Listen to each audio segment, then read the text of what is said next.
What's good, everybody? Welcome back to Algebra 1 with Mr. Peters.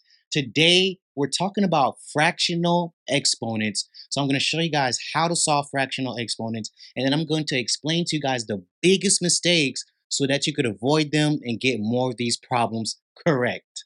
Before we start solving the main problem of this video, let's talk about some of the rules for radicals and fractional exponents. So number one, with fractional exponents, this bottom number has to be the same for us to add because it is the root, okay? So when we're adding, we have to have the same root and the same number basically under the radical.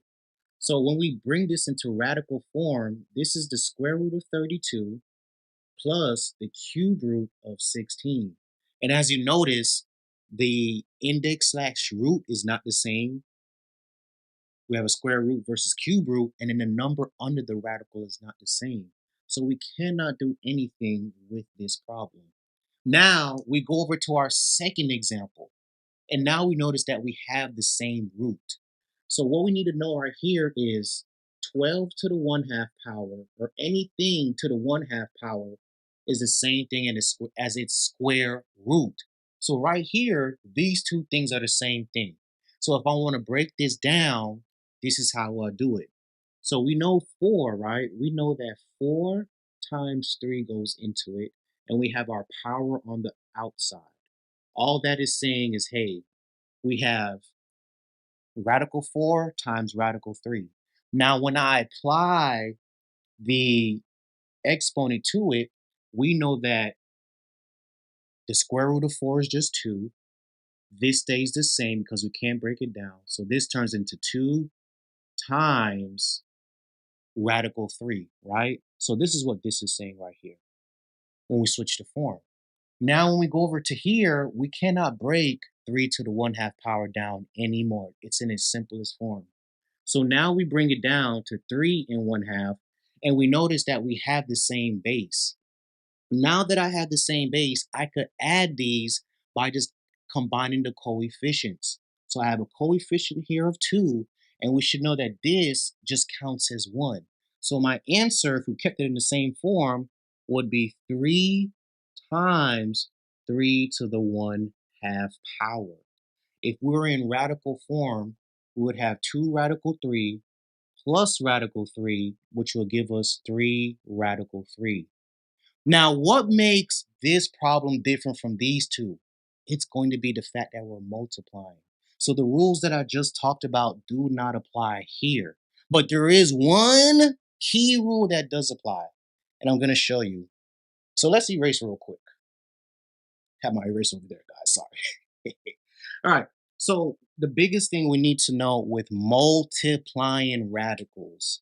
So let's say we had a problem like this, and let me look at my notes. So we had 2, that's it. We had radical 2 times the cube root of 2. We could not do this because these radicals have different roots. One is a cube root, one is a square root. However, this is the thing that I don't like, and I need y'all to be with me.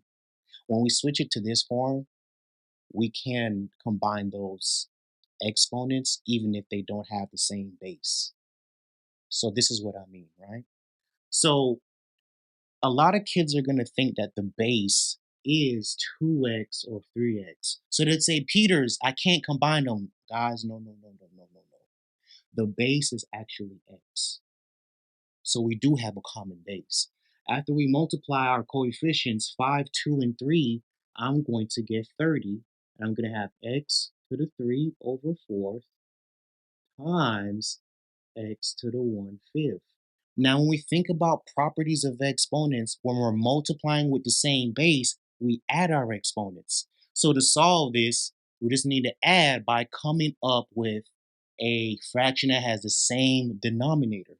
So we're going to use 20. So now I have 30x.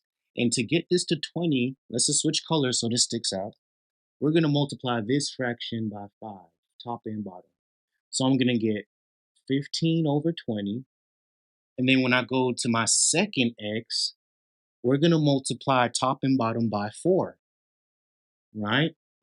So now I'm going to get 4 over 20. Now with this step, guys, I could combine the numerators and my final answer should be 30x to the 19th over 20th power. Really hope this video was helpful for you guys, especially on those fractional exponent rules. Please make sure you subscribe to our channel, smash the like button, and leave comments for future videos you guys would like to see on our channel. Or if you had questions from today's video, really hope it was helpful for you guys. Thank you for joining.